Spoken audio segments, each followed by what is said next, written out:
just let me introduce myself for a minute. My name is Dr. Scott Belshaw. I'm a professor of criminal justice at the University of North Texas, and I'm also the director of the Cyber Forensics Lab and at the University of North Texas. And I'm gonna talk a little bit a minute about kind of what that is. But purpose of the training today is, my lab has been doing a lot of research, and we've been working with TDLR and working with agencies and stuff on gas pump skimmers and stuff like this. So today what I wanted to do is kind of have a training that kind of goes through a bunch of different kind of skimmer 101 kind of thing. So a lot of you guys can really have a good understanding of what's going on in the skimmer world, more from the technology side of things. I know a lot of you guys know a couple awesome guys down in Tyler, Texas. Uh, you know, those guys down there, and they're super awesome guys, and they focus a lot on the fender side of things. But today, what I wanted to do is focus more on the technology and the tech side of skimmers and what they are, what they're about, so you guys can really have a good grasp on when you see these things and how you can pass on this information down to the even some of the officers too that are out there in the field working hard and stuff like that. So what I want to do, just a couple things I wanted to put out. There's a chat. If you have any questions, um, there's the chat board. You can throw it out there, or if you want, you can just kind of raise your hand, pop a question or something. Raise your hand down at the bottom under reactions, and it will raise your hand up if you have any questions and stuff like this. But what I'm going to do first is kind of go over some things about skimmers. I've got some examples of some here. And we can kind of give you a little bit more details and stuff like this, so we can get into it and stuff like that. So awesome. I'm really excited to have everybody here. Just a quick little background on myself. I've been a professor at UNT for about 13, 14 years. I've been working with skimmers probably for about 4 years, doing research on that. I've published a lot of articles on that stuff. I've published a lot of books on dark web. My lab does a lot of work on the dark web as well. And then I teach a lot of our CJ students, and we end up sending your way. So, and our lab got a grant for doing this type of work. So one of the things I'm going to talk about is how our lab can help your specific law enforcement agency out, as well as what we've done in the past to help other law enforcement agencies. I know some of you guys on here I've worked with totally, and I'm excited to see you guys again. But I think that how we can help you guys out, there's no charge for our service that we offer, because I was able to finagle some grants out of the money, so out of the deal. So, all right, let's kind of move on a little bit. Let me share my screen with you so we can get into this. All right. Lacey, can everybody see that? Can we see that? Okay, good. All right. Yeah, I think. Okay, good. Okay, so all right, there's a little bit about myself. I know that's a lot of words on a screen. I normally don't put a lot of words on a screen, but just kind of tells what I do. Another background that I have is analyzing cell phones. My forensic lab has all the capabilities to do forensic work on cell phones, tablets, laptops, all that stuff.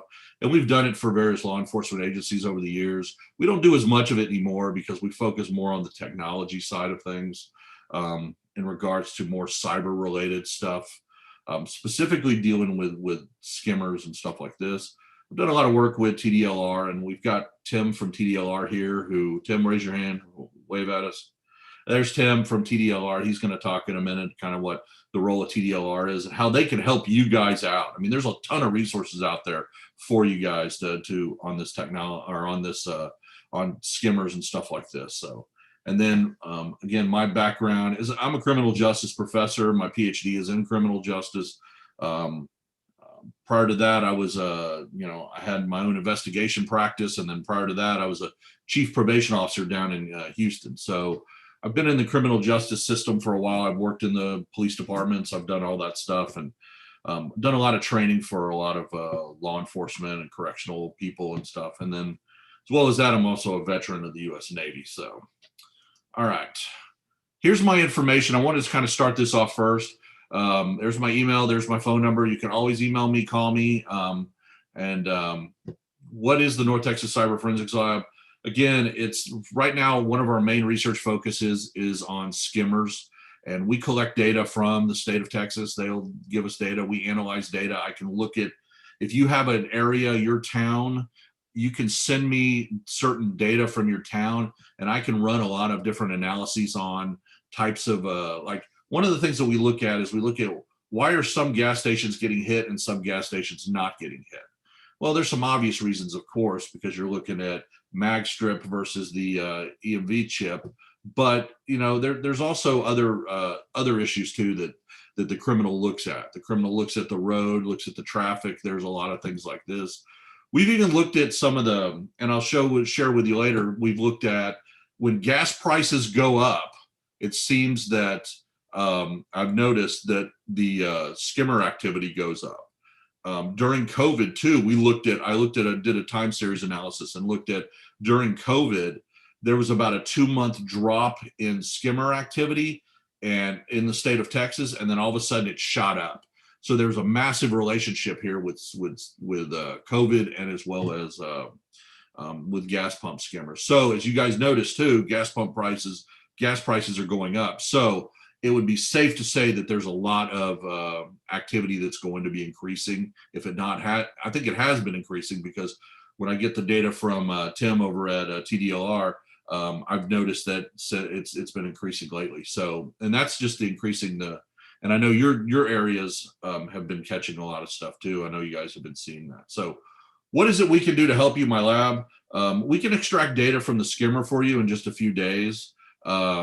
Due to funding that we've received, we were able to do that for you with no cost. I've got grad students that I trained, me personally, and I supervise all of this stuff, as well as serve as the custodian of all the evidence that comes into my lab. And all we charge is a patch and a coin, and that's it. To kind of put on our wall and kind of definitely show support for you guys and all the hard work you guys do. We can do that definitely for you, and you can either ship it to me, or I can come drive down there and get it, or we can meet somewhere. I've done that with a lot of different law enforcement agencies and have no problem doing that too. The other thing we can do is we examine the Bluetooth connections inside the skimmer, and I'm going to talk about that in a little bit. How there's sometimes you can get some data from those to help with your investigation, so we can get into some of that Bluetooth and look. We can also run, like I said, predictive analyses on your gas pumps in your cities. One thing I've been hearing a lot from law enforcement has been, well, this is a big problem, but it seems my command staff doesn't really take it real seriously. Well, I can help you with that because I can, having a major university, 4th largest university in the state of Texas, we can come in and go, look, this is a massive problem and you guys need to know that. The news has been doing a lot of work on it lately. I've been doing a lot of stories on this type of stuff. And if you can look, you can see that I've done a lot of stories. I know the state of Texas has done stories on the news on this problem because this problem is only getting worse. And I know you guys are seeing that because that's why you're here. And we can offer other investigative advice on how to catch that bad guy. Again, Adam Colby down there in Tyler, Texas is great. He's got a ton of good information to offer. And I've learned more from him about the type of offender that we're seeing and stuff like this. So just wanted to offer that out. There's my information. Feel free to write it down. Shoot me an email. Shoot me if you need help. We're here to help you. Okay. So a couple of people I want to thank. I definitely want to thank University of North Texas Police Department. They're helping us out on this stuff. Gas pump security, which is in a minute, I'm going to introduce, or at the end of this, introduce Lynn and Lacey Denton. They're a private company that is basically out there to help solve this problem. And TDLR, of course, I can't thank the world of I thank the world of TDLR, and so does the University of North Texas, and all the great work that they do and how they can help. And I know I've talked with our president many times about TDLR, and they're great resources that they offer. They're there to help you guys out too. So, and I've got Tim talking a little bit in a minute about that. So, okay, so I have it set for 2 hours. I don't necessarily think we're going to need that long, but part of what I want to do is go through some things, and then if you have any questions, and I'm here to answer a lot of your questions. So We're going to talk about skimming, and we're going to talk about shimming too. You know, when we talk about skimmers, we talk about mag strips, but we're going to talk about shimmers too, which is kind of the new thing that's moving. And there's a couple new technologies that are out there that we've been following. Um, one of the responsibilities in my lab is to also reverse engineer. So if you guys get skimmers, and it might be a weird skimmer that you've never seen before, or a shim or something like that, definitely get that to me, because what I can do is look at it and reverse engineer it and try to figure out some different technologies on how we can fix that, or how we can catch it. We can do how we can detect them and things like that. And I'm going to tell you a little bit later on about some types of cool technologies that I've been working on in the lab that I could definitely use your help on. We're going to talk about some case studies. We're definitely going to talk about how TDLR can help you, some investigative techniques to help in your investigation, and then understand the technology. I just want you to kind of see what the chips look like, what each component of the chip is, and then we're going to talk about some current regulations in Texas to combat skimmer fraud. So, all right, why are you here? We're here to kind of really understand what a skimmer is and learn more about it. So if you look at the picture here on the right, the top picture is inside the gas pump that does not have a skimmer, and the bottom part where it's circled, there's a skimmer attached there. Why are criminals doing this? Because it's easy. It's a simple way to be able to get a lot of credit cards, and then take that credit cards, turning them into specific cards. And then, you know, I've learned over the last couple of years that it's really about the fuel industry. What these guys do is they go in, they collect all the credit card information, go put it on some fake cards, and go out and buy fuel at mass quantities, and then take it down to certain areas and sell it for real cheap. So interesting why I say that is because that is, I think, why there's such a strong relationship between fuel prices and this type of activity. Because, you know, we've seen some of the work on the dark web. I've seen some of these credit cards numbers hidden or sold on the dark web, but really what they're doing is they're taking it, creating these cards, and going out and selling gas pumps, or selling gas in large quantity, or getting gas in large quantities and selling it. So one thing to think about when you're out there is when you find a giant truck with a hidden bladder inside the truck, and he pulls up to the gas pump, and he's essentially filling up this bladder, and he's going to be using fake cards, because he's not going to be spending, thousands of dollars on his own money just to fill up a giant water bladder that goes in the back of a truck. So these are things to kind of think about. And when you or other officers pull people over, when you see a truck that's got a water bladder hidden in the back, these are things to think about, because this is all connected back to this type of fraud. So we're going to talk about two kinds of today. We're going to talk about two kinds of skimmers. We're going to talk about there's mag strips, which is what you're seeing, where the credit card person puts the credit card in, and essentially it's a strip on the back of the credit card. Okay, it's not encrypted. All the data can be easily pulled off. Versus the chip on the card here, you have and that's what everything seems to be moving towards, is using that chip. I remember a number of years ago when I was traveling for work. I travel a lot to give a lot of lectures over in the UK to their police departments, and one of the the UK has always had the chip. They've always been very focused on the chip. And a number of years ago, about 4 or 5 years ago, I went over there with my UNT credit card who did not have a chip on it. And I was literally denied service at places. They were like, nope, sorry, we don't, you have to have the chip on the card. And I remember having to kind of come back and get with the university and go, look, you guys need to get with Citibank, and I need a chip on my card, because when I'm in the university, when I'm over there spending money, I can't use my credit card because it doesn't have a chip. So I think they're way ahead of us when it comes to understanding the technology. We're still kind of archaic, because as you can see, and if you look up in my little picture here, you can find people are still using the mag strips.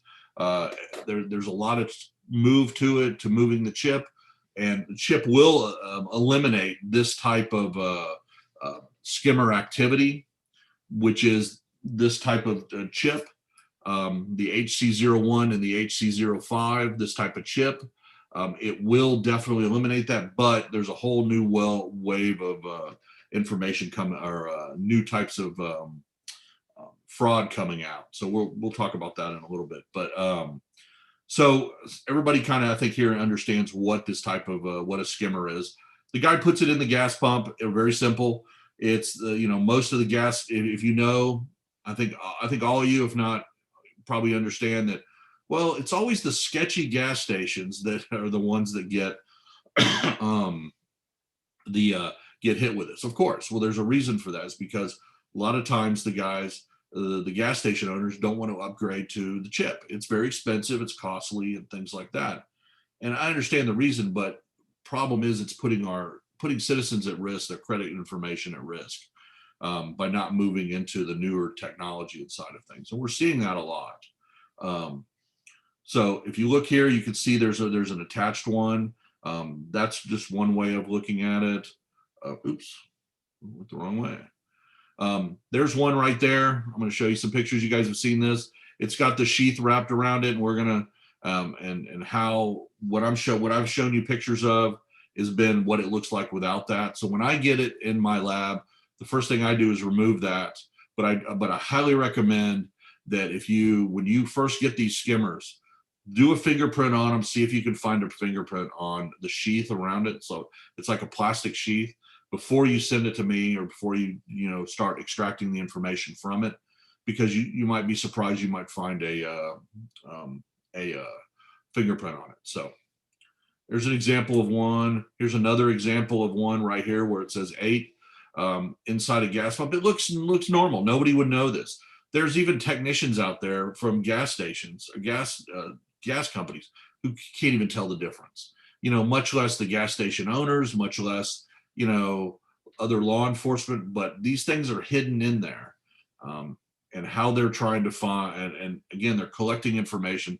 They're collecting the citizens' credit card information, as well as their credit card information, the credit card number. It's collecting their name. It's collecting even their PIN numbers too. It's collecting that, and their expiration date. So it's collecting everything. And I'm going to show you what a report looks like when I extract all the data from them in a second. There's another one found inside there. And what they're doing is think of a skimmer like as a pass-through. So when you put in your credit card, you give it the information. All that information is going into the skimmer. It's being stored into the chip of the skimmer, and it sits there. And if you look at that little bump right there on the next to the 12, that is the Bluetooth module. And what the Bluetooth does is it allows the guy to pull up from a distance and extract all the data from it. That's kind of a scary thing, because the guy doesn't really necessarily have to go back into the pump. Now, anytime I get a skimmer, first thing I think of is that data has been compromised no matter what. So a lot of times when I'll pull up information, and if I give you back a report, I might say, hey, this data has been compromised. So just make sure that you contact some of these people and find out, hey, this is what we found on there. True story. I was working on a case here in Denton for our police department here in Denton, and they brought me a skimmer, and they said, Scott, we need you to help extract the data from it. I was able to extract the data from it. And when I handed him the list of all the people that were on it, he looks at it and says, hey, wait, this is our police chaplain. His name is on this. So the officer picks up the phone, calls the police chaplain, and goes, hey, were you over at the gas pump over on West Elm the other day? And chaplain was like, yeah, I got gas over there. Why? He goes, how did you know? And he goes, well, I didn't really know. UNT just told me. He's like, well, how did UNT know? Well, because we were able to find his information on the gas, on the skimmer. So, okay. So to know your enemy, again, Sun Tzu, to know your enemy, you must become your enemy. So what we need to do is figure out specifically what is going on. What is this technology? It's a very simple technology. This is not something that it requires somebody with a computer science background to really figure out and understand and to implement. As you can see with some of the criminals that you guys are arresting, there's not a large amount of people that they're not the brightest bulbs in the box. You don't have to be. If you get on the internet, and even the internet and the dark web, you can buy these skimmers. You can buy them in bulk. And they even offer, I've seen a couple sites that have offered wonderful customer service. If you have any problems, you just call up a number and you talk to them, or you can email them and say, hey, I'm having trouble with this. And they'll send you a video. It's almost like buying something online, buying something from a reputable dealer, where it's like, hey, I'm giving some good information. I want to help you, because they want you to come back to them and buy stuff. I wrote a lot about that in my dark web book, where I talk about how the dark web has honestly become this whole place where you can buy illegal drugs. Of course, you guys know that. But it's more like, it's not like the guy on the street corner. It's kind of, they've Yelpified it, is kind of a terminology I use, and say that drug dealers now they're getting positive feedback. They want the positive feedback because that's how they get more people to buy drugs from them. So it's the same thing with skimmers and buying this stuff online. Is these companies are buying these skimmers online, and they're doing it by wanting to make sure that you're happy and you're satisfied, instead of just like the old days where you just sell the guy some bad drugs or whatever. And, if the guy doesn't, if it's baking powder, who cares? But today it's a different story. So we need to understand what is it to the enemy. And for the purpose of this training, I'm going to talk more of the enemy as our technology, not necessarily as the criminal itself. All right. So basically, what is a gas pump skimmer?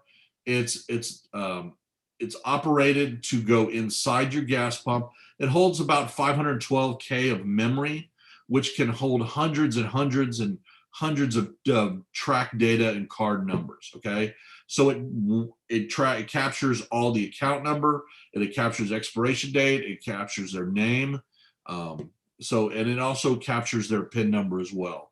So I can also tell too is, well, what if somebody uses a gift card? Well, it can also tell you too. It just seems lately in the past year or so that most of the gas station or the gas skimmers that I have been extracting data from, I have found a lot of things like the U.S. Postal Service. You have a postal worker who refills their truck, and what ends up happening is there happens to be a skimmer inside there. So when I pull the data out, it says USPS on there as the name of the card. Well, I clearly know what that is. So it's definitely not just as an operation that's going on in your area, in your city. It's what's going on. The postal inspectors need to be involved in this, because again, people are stealing that credit card information to be able to use it. And again, the software is pretty simple to use. It's just a simple hex reader that the guy extracts all the information from, and it's a lot of the stuff's commercially produced. So where these come from China. These are Chinese type chips that you guys have seen. They come from China. Some I've even had to have Chinese interpreters come in and interpret some of the information that comes off of it, because you have because it's written in Chinese and I don't speak Chinese. So you have some of that information that's on there. Sometimes the information on here has been encrypted. So I've ran into a few that have been encrypted. The data has been encrypted.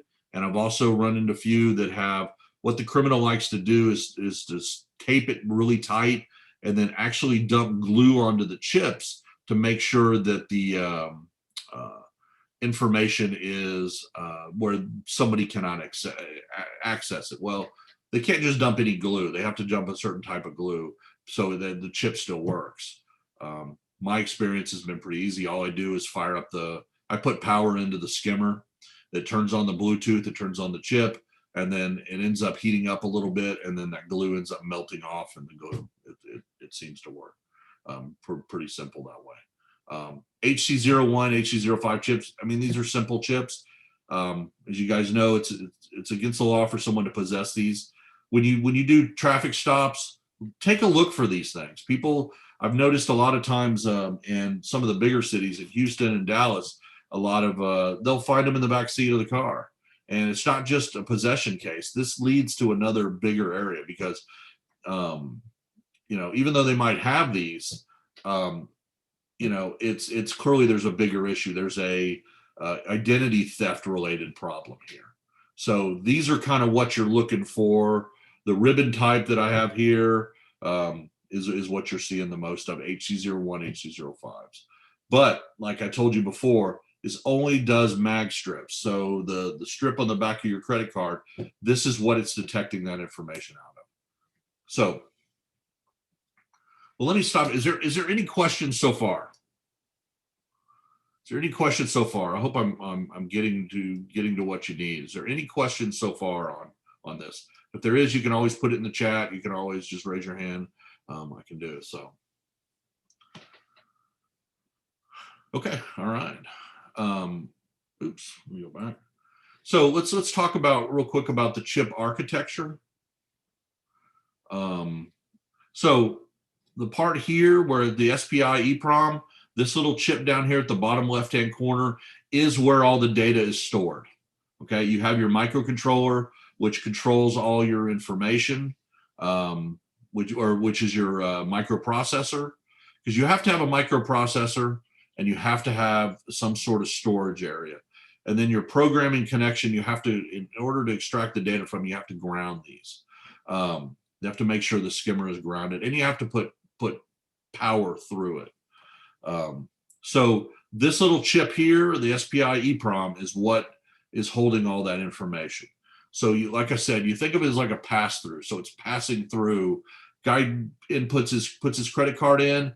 The transaction is still going through, but it's just saving the data here on this EEPROM.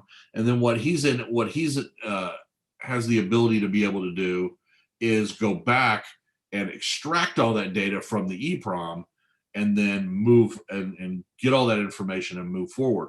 Again, these are relatively cheap. These are relatively cheap, so it's not like it's very expensive for them to do. All right, so we have a question. The gas pumps that read the chip, such as the ones being used by Costco, what are skimmers using to get that information? So specifically what the criminal is doing is the criminal is connecting back to the, and I'll talk about it in a second, the Bluetooth.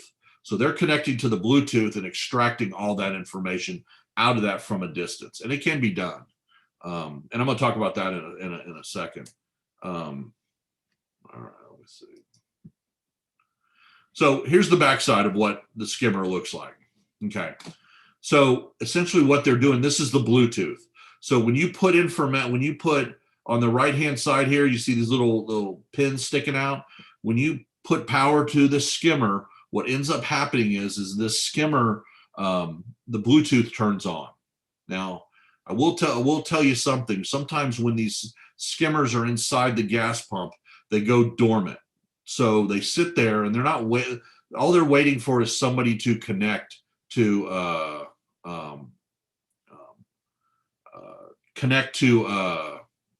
the Bluetooth. And when they do, it then immediately turns on. So Matt asked a question. You state it's an offensive possession of HC01. Yes, it is possession. It is this is considered a fraudulent, yes, 1602. So it is considered a device used to commit fraud. So yes, wiretapping is one. Yes, there's a lot of.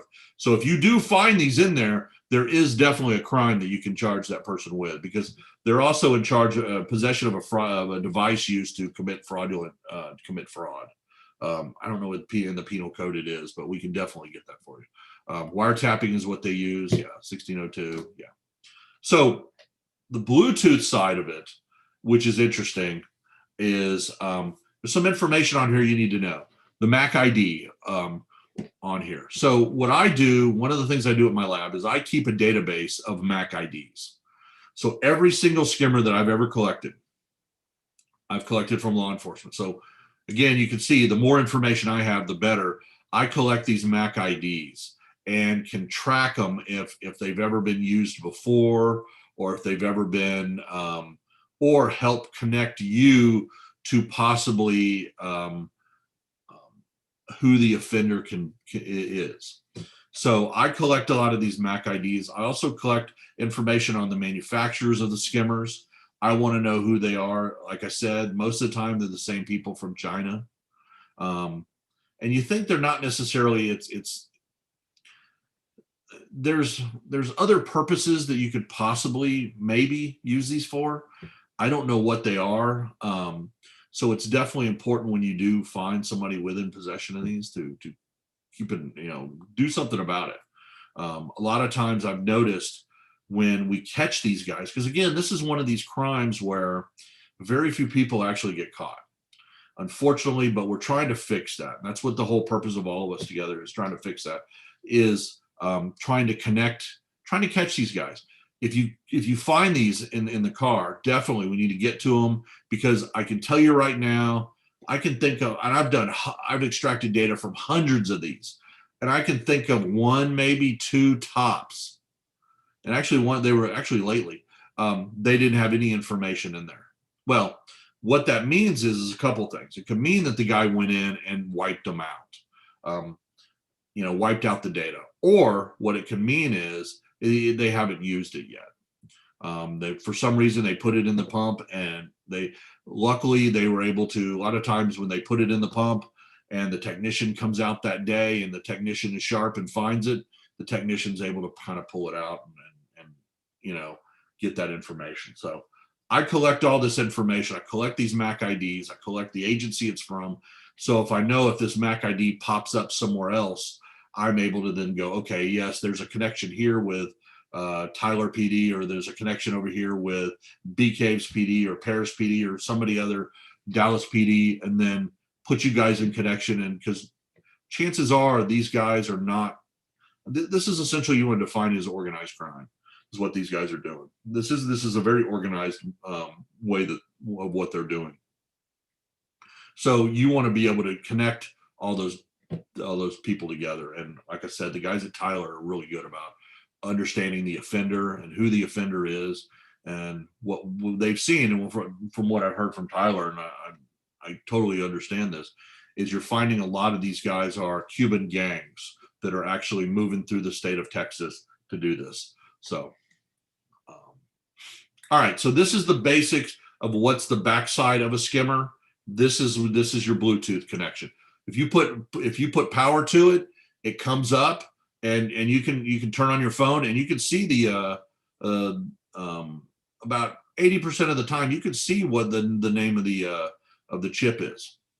Now I will make this comment, and I think this is important to know, is sometimes these guys are smart enough to hide the skimmer or the name of the person on the Bluetooth. So if you pull out your phone and try to connect to it, I know a number of years ago there was a big push about how, hey, you can use your phone to connect to these.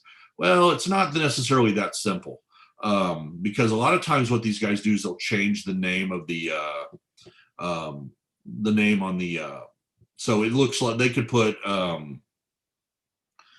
car stereo or headphones number 4. I saw one of those. So if you tried to connect to it, or if you pulled out your phone and tried to see, oh, is there a skimmer in this gas pump, it would say headphones number 4. Okay, so then you would look at it and go, okay, well, people wouldn't mind think anything about it. But there was one case that I worked on not too long ago where I pulled up the Bluetooth information, and it showed the name of the Bluetooth on there that the person could connect to, and it was the name of a woman. And there was another. This has happened on a couple cases, and I pulled up and said the name of the woman, and so didn't think much about it. But then when I talked to the officer, I mentioned to them, I said, "Hey, does this name ring a bell?" And they were like, "Well, one of the suspects we have, we're thinking that's the name of his girlfriend." Okay, so there's some connection to it. So we could be able to find that information and be able to give that to you and go, look, this might be a lead, it may not be a lead, but sometimes it can be. The other thing is, people ask me, one of the major questions they ask me is, can you tell if somebody else connected to this? And the answer is yes and no. Sometimes you can. It just depends on the technology that's inside the Bluetooth and the skimmer itself. Most of the cases I pull up, I connect onto the Bluetooth. I'm not finding a specific, like another person logged in, what's their, their login, all that stuff onto Bluetooth, pull up any more specific information. But sometimes I have been able to pull up their address, their IP address, and things like this on the skimmer. So I tell people, look, it's a shot in the dark, but again, it's a shotgun approach. But let us take a look at it, and we can definitely do something about it. We can see. So that's kind of what a Bluetooth, the black side of a Bluetooth. So definitely keep in mind, if you find one of these, write down that MAC ID, make sure, because that connects back to this specific skimmer. Okay, so here's another version of the skimmer, and if you look on the right, you can see the sheath that's wrapped around it and how it's kind of like there's a clip on it, or a little thing around it that holds it together. Again, that's what a lot of these criminals are doing, making it blend in and look just like look exactly like the ribbons inside the skimmer and skimmer pump. So you wouldn't know any difference. So if you look on the flip side here, this is an older primitive kind of type of a skimmer. You can look at there's a website address, www.hc01.com. Again, these are kind of standard chips that come out of China. This is an older version of it here. This is the Bluetooth side. This little squiggly line to the left over here is the antenna. So things look a little differently. So you might get older versions of this. You might get newer versions of this. In a second, I'm going to kind of show you the example of both. So, all right. A little bit of information here. Oh, by the way, too, just to let you know, I will make this PowerPoint available to you if you want it. I have no problem with that at all. So Bluetooth skimmers,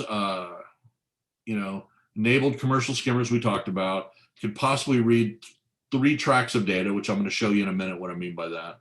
Kind of a little Bluetooth signal is usually left discoverable on the device, but sometimes it's not discoverable.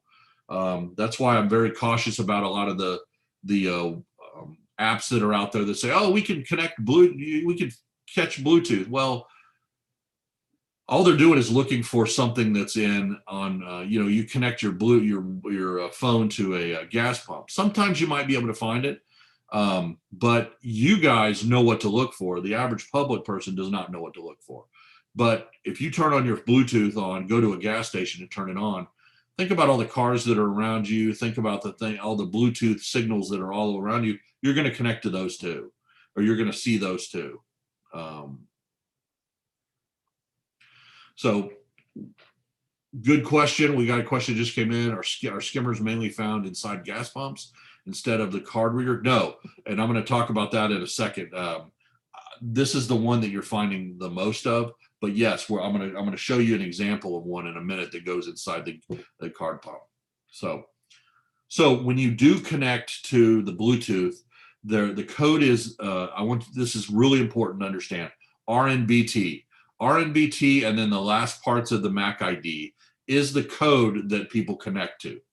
So if I turn on my Bluetooth, when I put some power to the skimmer inside the gas pump, or not inside the gas, inside my lab, when I put power to it and I turn on Bluetooth, it's generally, for the most part, I'm talking 90% of the time, it'll say RNBT dash the last 4 digits of the MAC ID. So that's what it is. So if you do connect into the Bluetooth, look for that RNBT. It's just the letters RNBT, and then there's dash, and then 4 digits of the MAC ID. So it's definitely important to look for. All right.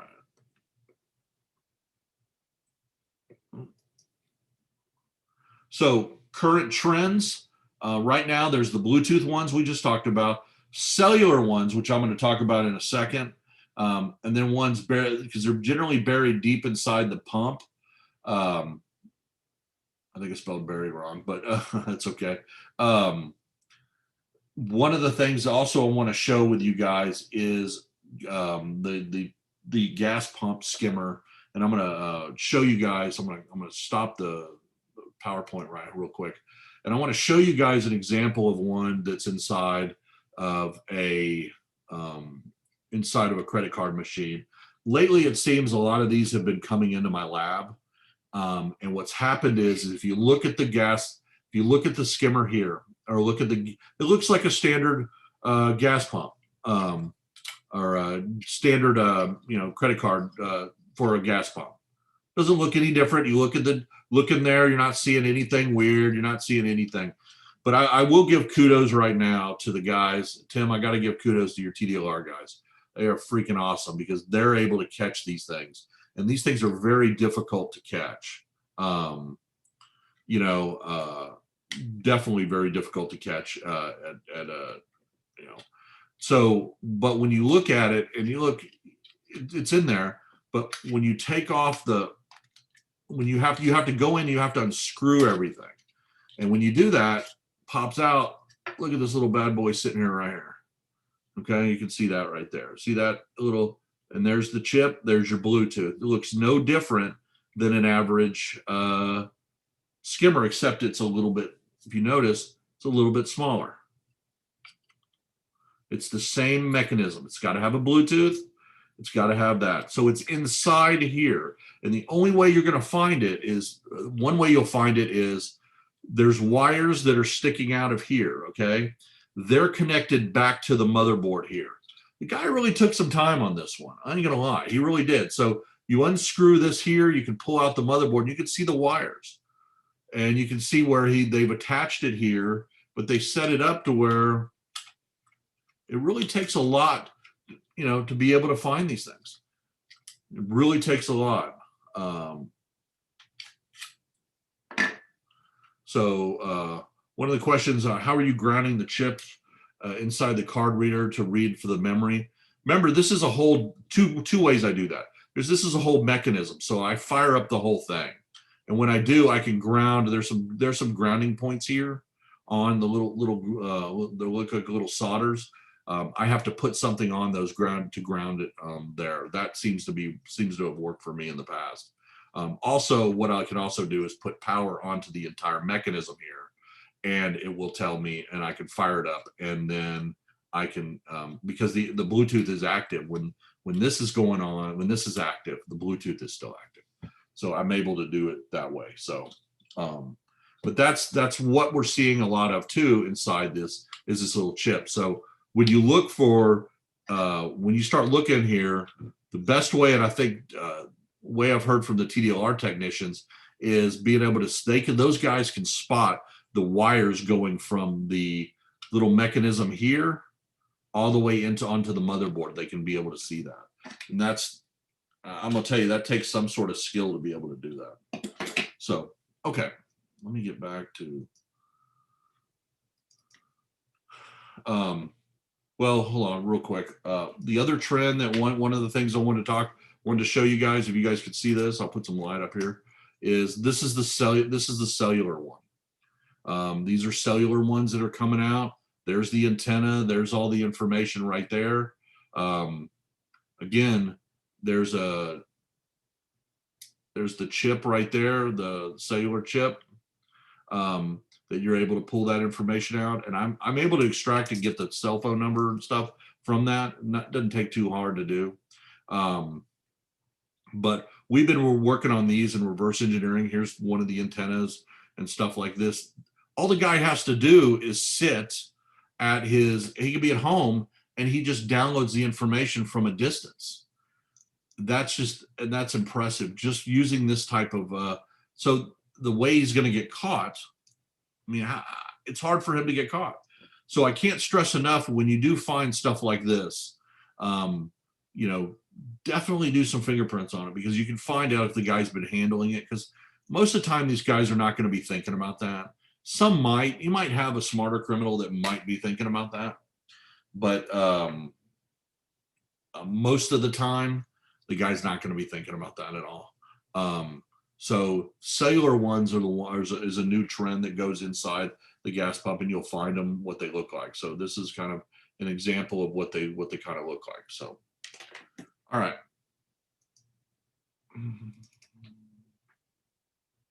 And then the other thing, ATMs. We're not doing as much work right now with ATMs. All right, Sergeant Sanchez asks, is there a download IP address when that happens?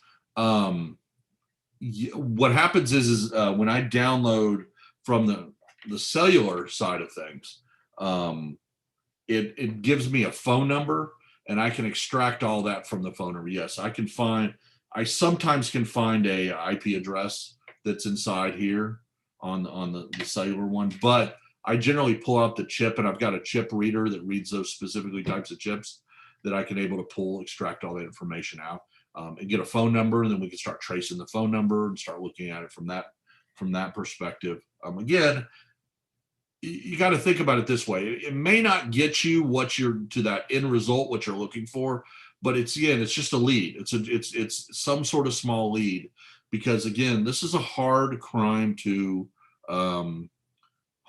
catch the guys on.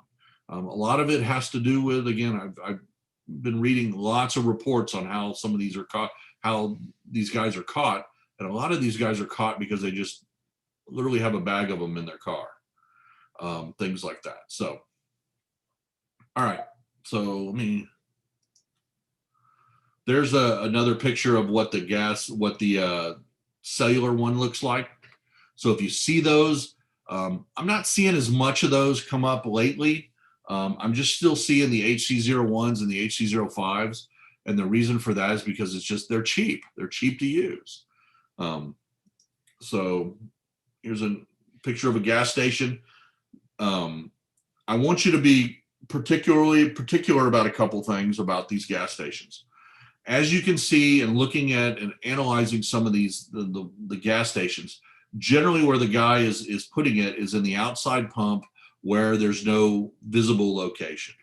One of the things I look at in my data is really trying to find where's a visible location for which pump are they going to? Is there a specific reason they're going to that? Well, yeah, because it's easy. Nobody's paying attention, of what's going on and things like this. The guy's too worried about selling cigarettes and stuff in the food mart. He could care less of what's going on in the gas pump. So keep an eye. That's where you're going to see a lot of your highest activity. I was interested to find that the other day, and I was telling a couple guys this, that when I went over to the QT here in Denton, all the QTs, all the gas pumps were all were all chip readers except the two outside ones. And of course I was like concerned, because I was like, well, if the mag strip one on the outside, it's mag strip, that's the most vulnerable one, because again, that's the one where the guy in the food mart can't see you. He can't see if anybody's putting something in, and there's generally the cameras here are kind of more wonky. Things like this, but I wanted you guys to see that. So when I went in literally to the manager and went, you have chip readers on it. He goes, yeah. And I go, okay, but why don't you have chip readers on your outside pumps? Those are your most vulnerable.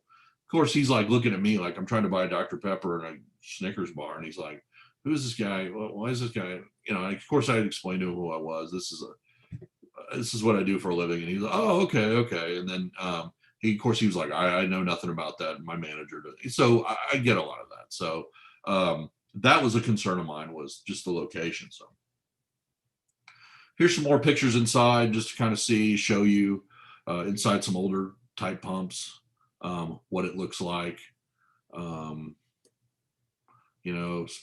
More pictures of skimmers placed in pumps, so you know what to look for.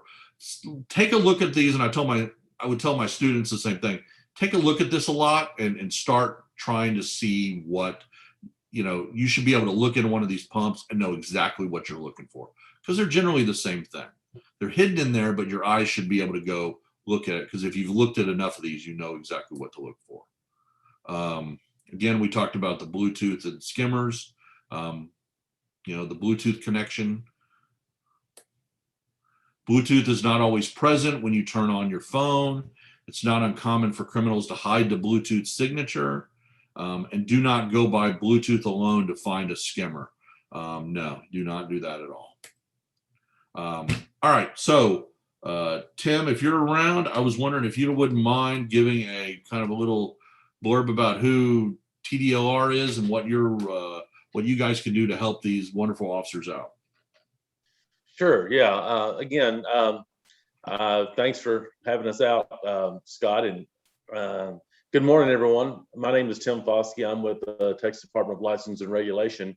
And today I was going to talk to you guys a little bit about TDLR's role, how we respond to skimmer complaints and skimmer reports that we receive, through our online system.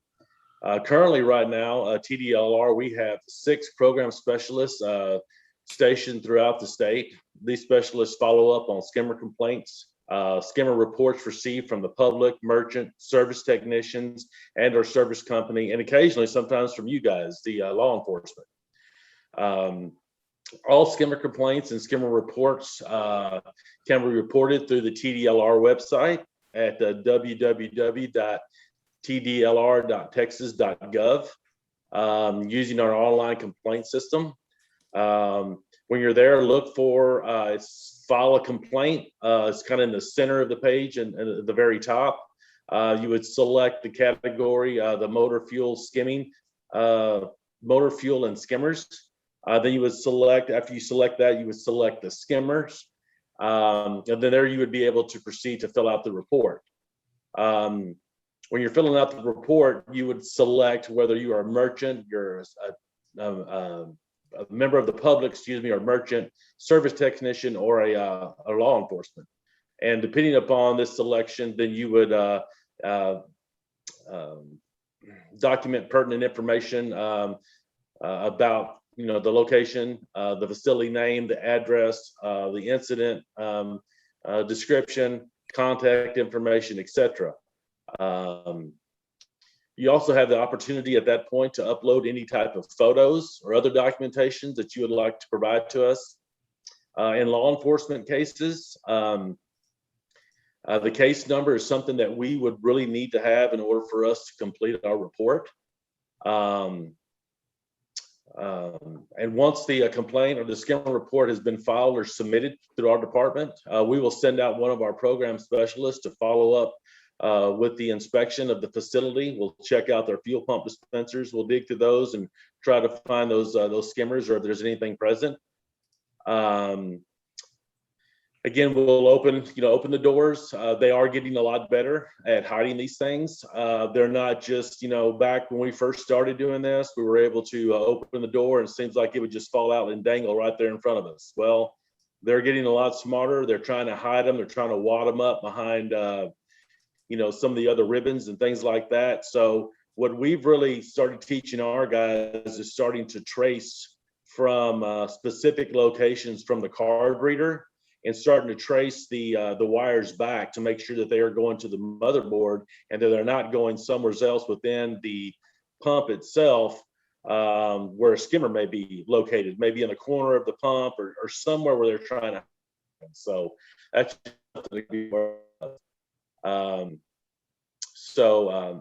some of the skimmer found reports. That's some of the stuff that we sometimes receive from you guys or from merchants that is very helpful for us because we would then contact you guys and try to collect a little bit more information. Normally, when we receive those, the skimmers normally has been removed and probably handed over to law enforcement. However, in some cases, this is not necessarily the case. So we would contact the facility, or actually maybe have to go to the location and do a little inspecting ourselves or investigating ourselves as well. In situations where you guys do report to us, or a merchant or a service technician where we weren't necessarily at the facility to extract the skimmer, we normally will call on you guys or the law enforcement agency that is in possession of the skimmer to try to collect photos, case numbers, and other additional information that we can from you guys to complete our reports.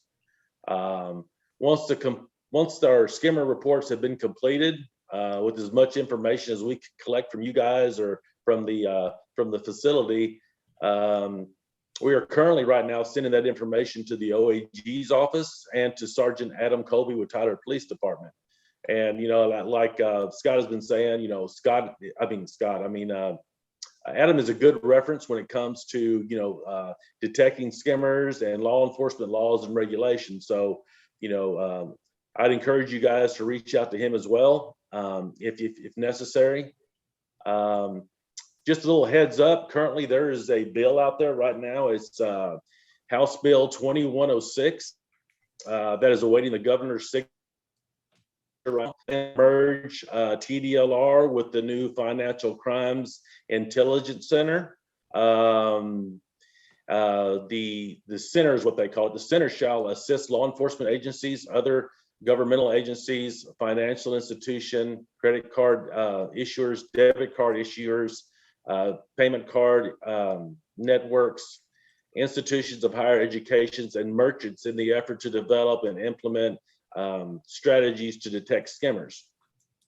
The center may serve as a central collection point of information related to card fraud. So in the future, we will probably be sending our reports to the center and them to house and keep that information there. Therefore, it is extremely important that TDLR receives skimmer found reports. So please help us in the fight against skimmers across the state. And please feel free to reach us and contact us with any questions or concerns. You can contact us. Here's a good email address that you guys can send, and we have somebody monitoring it pretty much throughout the day. It is fmqtechinfo@tdlr.texas.gov. And we look forward to working with you guys. What was that? TDLR.gov? It's FMQ, all lowercase, excuse me. It's FMQ Tech, TECK, info, INFO, @tdlr.texas.gov. Okay. TDLR. I'm putting in the chat. Yeah, sure. And guys, yeah, please reach out, and we like I said, we only have 6 guys right now. We're hoping that, after this new bill is passed and everything, that we may get some more boots on the ground out there.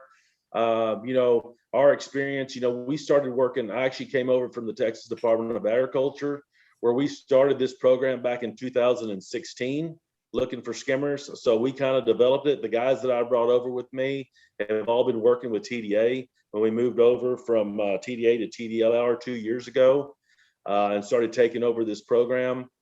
So the guys have been searching for skimmers for quite a few years, almost 5 years now. So they have been training themselves as well as working with service technicians. We actually have 2 service technicians or previous service technicians that work with us now as well. So we have a pretty good knowledge on these skimmers and where to look for them. So feel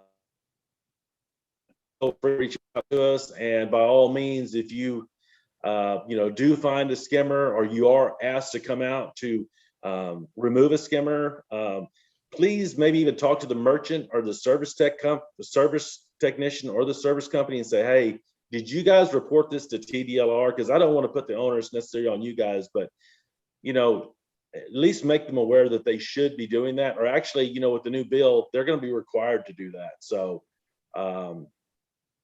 that's really about all I have, Scott, unless you have something else we'd like to discuss.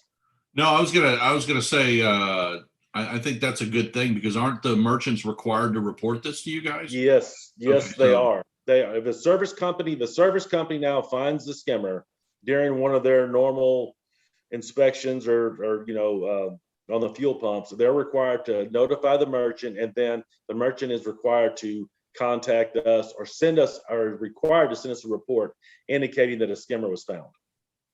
And so we're missing that little bit of, there's a gap there that part is not getting handled, and they're not sending us those reports. And sometimes they're not even contacting law enforcement. And this is a real concern, because what are they doing with those skimmers? They're just tossing them out back, maybe into the dumpster, or maybe they're having them sitting on the desk over there in their manager's office. I don't know what they're doing with these things. And, so if I'm just asking for you guys to let us know when you do find something. We'll work with you, whatever, and we really want to try to get out there before you guys do.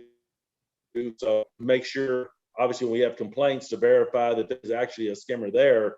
Use all the gloves and all type of things so that we're not touching that with just bare hands and things of that nature. So anyway, that's all I have then, Scott. Oh, all right, Tim, thank you very much. Does anybody have any questions for Tim? You can throw it in the chat too. Tim, keep an eye on the chat, and if somebody has a question. But I cannot stress enough how working with TDLR has been. Working with those guys, they got a small crew that's really trying to run deal with the entire state of Texas, and and they're great data collectors, and I've been looking at their data, and they really have got a wealth of information that you guys could utilize in your investigations that they've collected. So definitely take advantage of that resource. You got plenty of free places out here to help you with this problem. So okay, well, cool. All right, thank you very much, Tim. I appreciate that. So all right, let's move right along. There's the website too there, Tim. I went ahead and I put it in the chat. Also, I put Adam Colby's information in the chat. Feel free to call him or email him. He's a great wealth of information. And Tim, I put your email in there too. If law enforcement has a question to you that you definitely know. But the purpose too is for not only letting the merchant know that to call TDLR is because we want to try to centralize as much of the tax into one area as possible.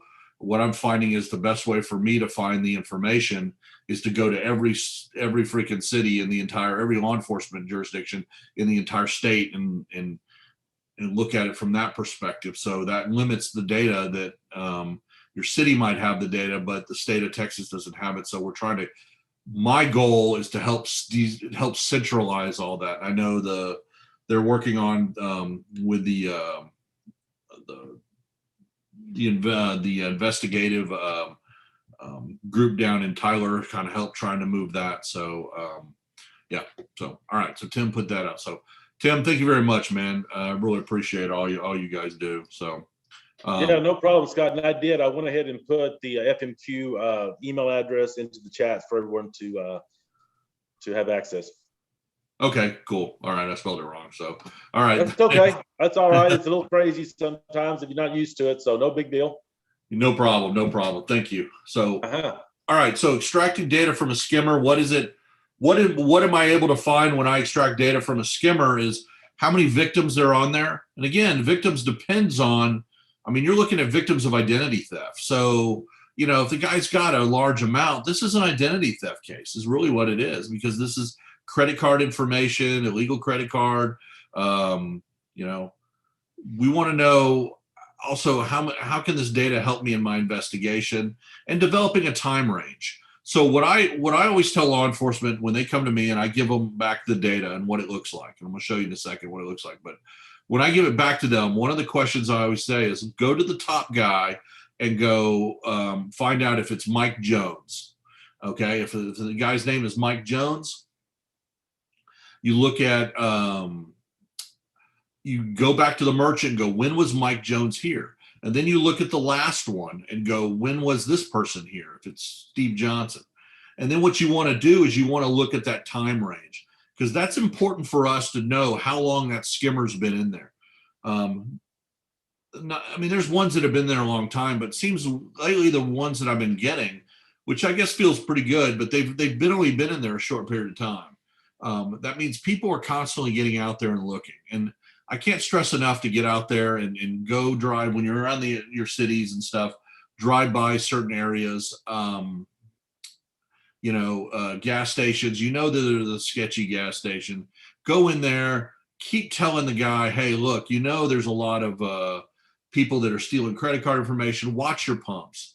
I don't know if some of you guys might know this, but like a good example would be like Buc-ee's. If you go to Buc-ee's and you walk around, Buc-ee's has people walking in their parking lot. They have people walking around the gas pump. There's always people out there, staff. And I get when you're having a small gas station, you don't have a lot of personnel and people like this. But what I found with Buc-ee's was interesting. And one of the Buc-ee's guys was telling me that they charge, and I guess sometimes it depends on what Buc-ee's you go to, but some of the bigger ones, if a staff member catches somebody putting one of these in there, they'll pay them money. They pay them cash. They pay them a $10,000 kind of bonus for catching stuff. They see the importance of it. I've seen there's one Buc-ee's I saw that was 5. There's one that's 10. They pay them money when they catch people. So there's an incentive there for them to do it. And because the gas station knows it can potentially hurt them. So when we look at this information, I want you to look at it more from the side of identity theft or stealing somebody's credit card information. Because if I stole somebody's credit card information and went out and used a card, again, there's a wealth of different violations in the penal code. That is, it's the same thing here. Shouldn't be any difference. It's just the method of collection is a little different. So understanding how many victims you have, again, when you get the data, you have to understand that information has probably been compromised. And, Tim was right about how there's gas stations out there that are just pulling them out and just tossing them in the garbage. To me, that's just crazy. Again, a felony has been committed, and people need to. So I think a lot of it's for law enforcement is to educate people and educate gas station owners and go, look, this is a crime. This is a crime if they do this. This is a crime if they're, to make sure that they get out there and stay on it. And you notice if you take this attentive approach, and the research has been showing this, in my research that I've done, has been showing the more activity that the person does, meaning the gas station goes out, watches their pumps, checks them on a regular basis, and actually takes an attentive role in this, it decreases their chances of getting hit again.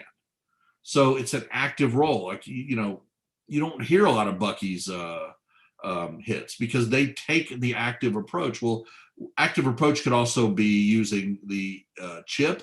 The active approach could be putting people out there in the parking lot or put by the gas stations, things like this, and having surveillance, because we're noticing that too. And people are watching. If somebody's watching somebody, if there's some sort of surveillance going on, it could be camera and it could be people. It decreases the chance, not just in skimmer attacks, but in crime, because they know someone's watching. So we've seen that from the research.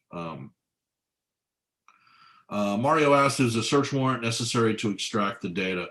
Not from the skimmer, no, because it's actually the, it's a criminal instrument that you're able to pull out. So no, you do not need a search warrant to extract the data from it. So here's an example of what comes out of when I pull out a report, because you can look at some of the names here, like Espinoza. If you look down here, now you might see multiple same names. When the person puts their card in and pulls it out the same. It pulls out the information, or it does it twice. So it writes it multiple times. So you see Cesar Espinoza. Well, he's done it. He used his card twice. So if you look at the data here, you see a T1 parenthesis or percentage B, the number after that, the 4833, all that number, that information, that's his credit card number. Okay. If you look, then you have his name, and then 2407 is the expiration date on his card, 2024 07. Okay. So, and then at the very end back here next to the percentage, there's 4 digits. If they use zeros, generally that means it's they're using a credit information. If they're using down here, sometimes this guy maybe changed it a little differently. 3965, that means that's his, looks like he used a different card. that's his PIN number. So PIN numbers can appear. They don't always appear, but sometimes they do appear on this. So essentially what I would say when I look at this, Joyce Kane, here's her information right here. Go back to the merchant and say, when was she here? And they will generally, they can tell you when that person was there. And then you go to the last person and say, when was that person here? Because the assumption you're making, and it's a strong assumption, is before Joyce came in, somebody put, that's when the skimmer was put in. So then, because you're looking at what's the range of time from when they put in the skimmer till the first person came there, it's generally a short period of time. It could be minutes, depending on the time of day when they put it in. Depends on a lot of things. You know, so you're looking at Joyce, you look at her information, and then you look at the last person's information as well, and to find the range. And that information definitely tells you a lot. Tells you the time frame they were there. If they have surveillance camera, you can go back to the surveillance camera and go, during this time, I've got a time frame now. Do you have a surveillance camera for this time? Sometimes they'll say yes, sometimes they'll say no. You guys know how it is. It's sketchy sometimes.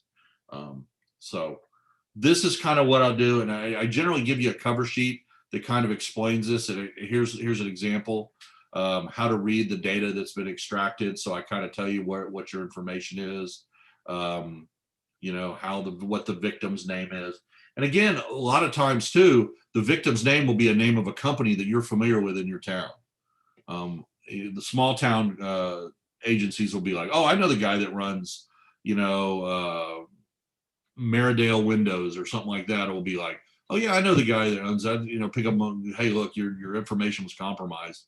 You might need to go get a new credit card or something like that. So your information's out there. So that kind of gives you the data and kind of how to read it and stuff. And of course, I'm always here if you need help doing that. I'm always here to kind of help you walk through it and stuff like that. I can either do it Zoom, I can do it in person, whatever. Next technology, the new technology that's coming in skimmers are shimmers. So people ask me what a shimmer is. A shimmer is essentially if you look at the chip, not the one that we have here with the mag strip reader, but the chip readers. Think of a shimmer as the best way I can give you is, remember back in the old days, of course, I'm an old guy where I'm like, remember when people used to wear I guess they still do it today, wear retainers in their mouth, and they would push the retainer up in the top part of their mouth. That's what a shimmer is inside one of these chip readers. It's like a retainer that goes in and the guy glues it into the top of the chip reader.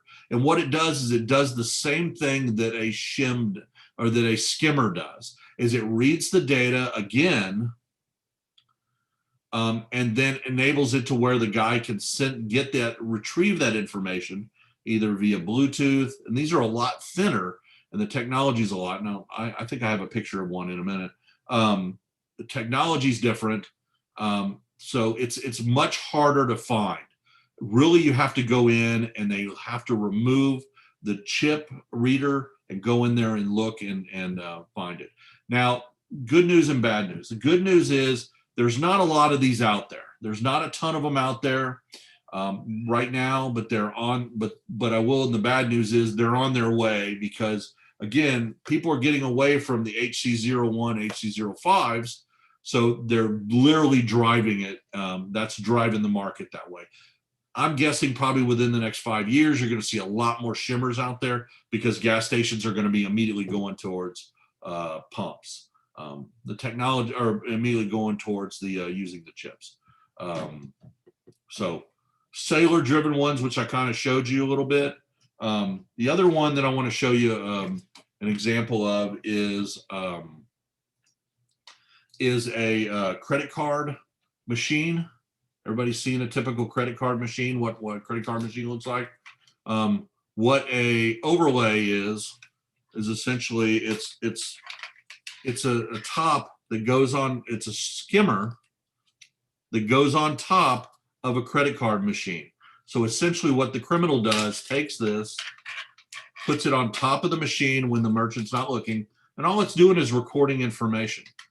It's a pass through. So they're typing their code in, they're swiping their card, they're doing all that stuff.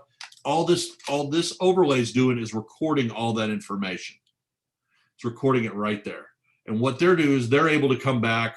A lot of times they'll retrieve it. And I'll tell you, I've got a handful of these in my lab. These are really good. These guys, some of these guys have matched these really good to where you can't tell the difference. So there's definitely there's more of these moving into the market.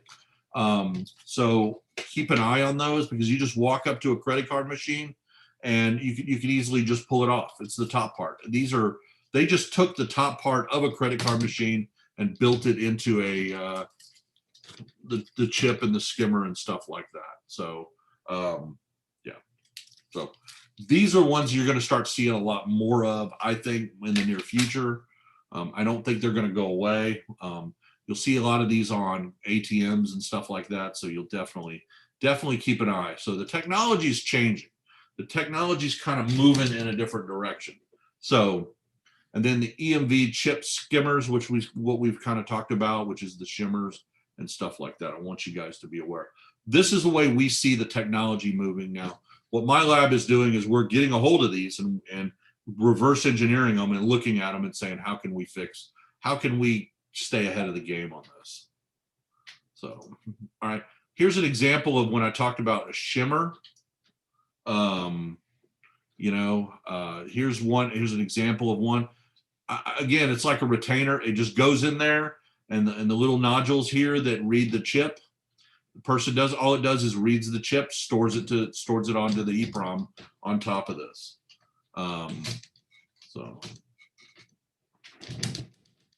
Okay.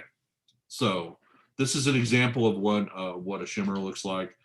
Again, they're glued in there, so they're pretty stuck in there. They're pretty stuck in there. So they're very hard to find, but this is the way the technology is kind of moving. So just keep an eye out on that. Overlay, which I showed you an example of an overlay.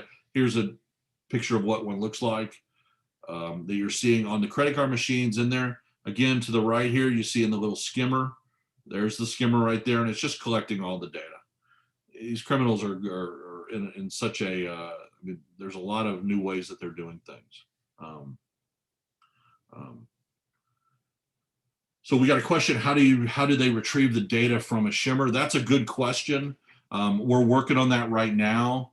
How they retrieve it is, a lot of time they'll either do two things. They'll either come back and just pull the whole mechanism out and take it, or some of the shimmers that we've noticed have some sort of kind of like a very small Bluetooth built into it. It's not like the Bluetooth that we see, how thick they are here.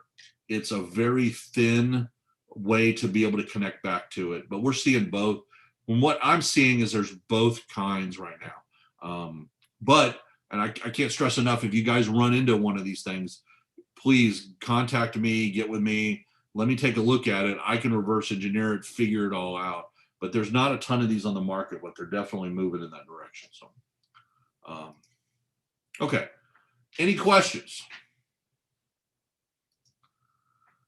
Any questions on what we kind of went over? I think I'm moving into the end of this. Hold on, let me. Yep. So, is there any questions on anything that we've talked about? I know you guys have put a lot of good questions in the chat. I really appreciate that. Any questions or any comments or anything on what maybe you've seen or something like this you can share with your compadres here?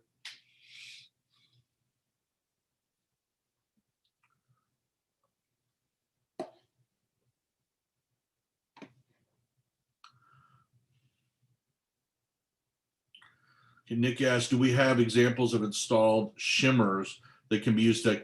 I do not have any right now in my lab. I had one kind of for an ATM machine. It's similar to ATM machines. technology is much used. I do not have one for a gas pump right now. I'm needing one to be able to reverse engineer. Gas pump ones are the ATM ones have been around for a little while. Kind of the same thing, but definitely if you guys have one, I can definitely utilize that. If you have one in your, one that you've picked up years ago or maybe not years ago, but a while back that you could definitely share. I would love to see that. That would definitely help. So, all right. Any other questions? Well, real quick, I wanted to kind of talk for just a second. We're kind of getting to the end of this, but I wanted to introduce you guys to two wonderful people, Lynn and Lacey Denton. Lynn runs a company called GPS, which is a private company that's actually helping combat this problem. Lynn's background is in the credit card industry and stuff. So Lynn, would you mind talking for a minute or so about kind of what you guys do and what your company does and how you guys help us and how you help TDOR and us and everybody? Sure, happy to do that, Scott. Appreciate it. First of all, I'd like to say thanks very much for being here today. We were really glad to be a part of this today. So we've been working with Scott for a while now and the guys at UNT trying to bring some new technology to the market to help us fight this skimming issue and even beyond skimming into the shimmers. And I'll talk just real briefly about that. So let me bring up I got a quick thing I want to share with you guys just real quick to give you a little idea about what it is that we're doing. Let me know if you can see this, guys. Can you see this presentation real quick, Scott? Yep. Okay, so we're gas pump security, and our goal is to beat fraud at the pump. And we've been working on this for a while now. And as Scott said, my background comes from the payments industry. I also worked for gas pump manufacturers for a few years, and so I'm real familiar with this environment. I wanted to just kind of give you a little background real quick. We're a small technology company with offices in Dallas and Georgetown, Texas. And so we're Texas-based. We are building a DNA that is really connected to the law enforcement community so that we can go after this because it's really important for us to protect consumers and also protect our retailers as well. And you can't do that without the support and the active participation of law enforcement all over the country. So that's where we're going and what we're trying to do. We've worked really closely with UNT, and we've, especially with Scott and his cyber forensics lab, we have licensed 4 different technologies, patented technologies with Scott. We are co-inventors on 2 of those. And those are in the process of becoming products that we can bring to the field to help our technology or to help retailers actually fight skimming. And so just real quickly, I'm going to tell you about SkimPatrol, which is a way for us to fight those overlay skimmers that Scott just showed you. And then we're working on actually launching a beta here starting next month, and I'll talk about that just a little bit more in a minute. We're also working on something called Stinger, which is a skimmer emulator, if you will. It's a fake skimmer that the police department can use. This is coming out of Scott's lab. And what you do is it spoofs the criminal to thinking he's talking to his skimmer. In the meantime, it downloads all of his data, and it helps you guys to go after that skimmer. Once you've discovered a skimmer in a gas pump, you replace that skimmer with this Stinger, and it helps you track him down. So that's coming this fall.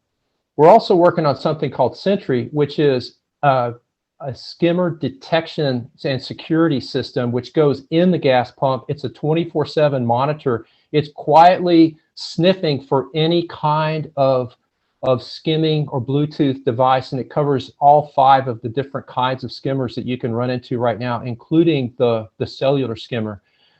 There's nothing else like that out there, and we're expecting that to come out late this year, probably around the end of the year.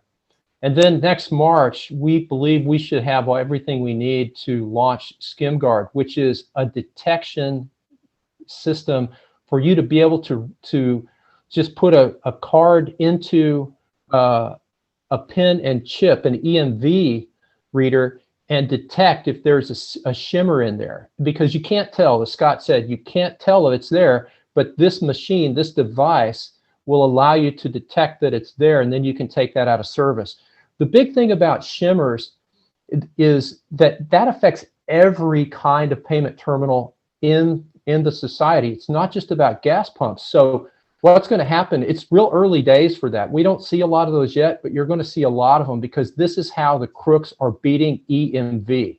And we got to get ready for that. And we think we'll be ready early next spring. So I just wanted to really talk, I wanted to introduce a couple of guys, a couple of folks real quick. If you don't like, let me just talk real quick about SkimPatrol and a beta program. I wanted to let you guys know we're working on a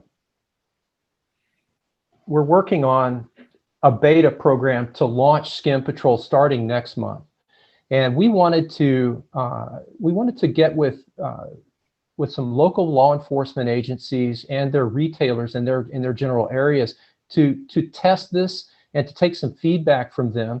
And so we're looking for 5 or 6 police departments around the area that would be willing to participate in the program. We'd like to equip about 100 stores with this little program. And then, and we would provide all of the materials. There'd be no charge. So if you're interested in partnering with us during this beta, I would really appreciate it if you would email Lacey. And Lacey's the person that you guys had spoken to, or that she had sent you the email to get ready for this training today. So real quickly, I just wanted to show you this little thing here. Scott and I designed this. This little tiny thing is called a skim shield. And this is how you defeat overlay skimmers. You put this on the card reader, and when you do that, it's just enough of a bump that it prevents them from getting the good connection or the good installation of their skimmer. And they can't put an overlay skimmer on it. It's something that simple that'll allow us to defeat overlay skimmers, which is our first product. So, and if you don't mind, I'd also like to introduce. So we've got 3 really what I call MVPs that work with us. One of them's Lacey, and so Lacey, why don't you just wave and say hi? She works with me every day, and she's the VP of operations here at GPS. One other person I'd like to introduce, of course, is a senior technical advisor, Scott. We work with him every day, and we really appreciate the work and cooperation we've gotten from him and from all of the folks at University of North Texas. I tell people these guys are the easiest guys I've ever worked with at a university level, and it just continues to be true every day. And one other person I'd like to introduce is one of our other senior technical advisors, and that's Officer Aaron Moctanez. Aaron is the original creator of the SkimPatrol program. He's up in Eagan, Minnesota. Aaron, are you there? Yep, I'm here. Yeah. Hey, Aaron, maybe you could just take a moment and just tell them what SkimPatrol is about and the success that you've had up in Eagan and the surrounding area. Sure, yeah. A couple years ago, we were experiencing skimmers in our town, and it sounds very similar to what you guys are going through. Our biggest issue is gas pumps had universal keys, and so we were getting multiple skimmers and tons of fraud reports. So one of the issues is there's not really an interested party in this. Gas stations don't really care. Law enforcement, that we care, but we don't really know what to do. And the citizens sort of care if their cards get compromised, but they don't really think about it. So we developed the SkimPatrol program basically to get everyone interested and take a piece in, combating the fraud. So I approached gas stations and said, hey, here's some education pieces. We're just asking you to check your pumps daily. And at the time they had security tape that if it's broken, that's an indication that someone went inside the pump. We said, if you check daily, you get a little sticker from us and says you're part of the program. Any customer that goes by can now choose to go to these gas pumps that have the SkimPatrol sticker on it, and they can make a decision of, do I want to go to a safe pump, or do I want to go to one that looks kind of sketchy? So it was kind of a domino effect. A lot of the gas stations jumped on board. There's an education piece to it. Some of the public noticed, and there's news stories about it. So there's a larger community communication piece. and it was actually pretty successful. I'd say within about a year or two, we didn't really see any skimmers beyond that. And we had gas stations who otherwise would not have called in or wouldn't care or check their pumps. We caught one for sure skimmer, and we had a couple others who just wanted it checked out by law enforcement because things didn't look right, and they're looking out and being more aware. So SkimPatrol, at least it worked great in Minnesota. We haven't seen skimmers for some time in our town, and the program works great. Excellent. Thank you very much.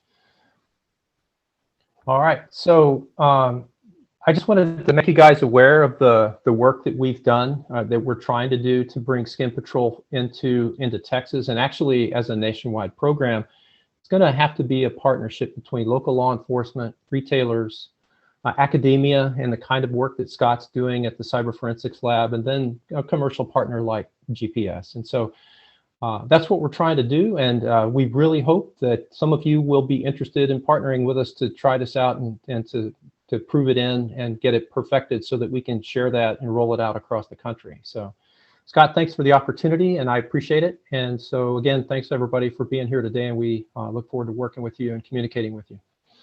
Well, no, Lynn, I appreciate that. I appreciate all the work you do, and I think we all do, and you know, helping solve this problem. You did mention one product that I just wanted to kind of highlight for a second is, so we developed at the lab, we developed this, what we call, I don't know what do you call it, Lynn? We call it a spoofer. It's the stinger. Yeah. It's a stinger. So what it essentially is a little box that we created that sits, you know, somewhere behind the gas pump in the gas, and put it anywhere you want. And this is only for law enforcement. And what it does is it emulates the when the guy comes back and tries to connect to you've taken the skimmer out, it emulates the skimmer, the same skimmer as that's in there. So when he connects back, he connects to the RNBT-0651, whatever. He connects to it, but the moment he connects back to it, it does a few things. Number one, it immediately emails you and says the guy's back and somebody connected to this.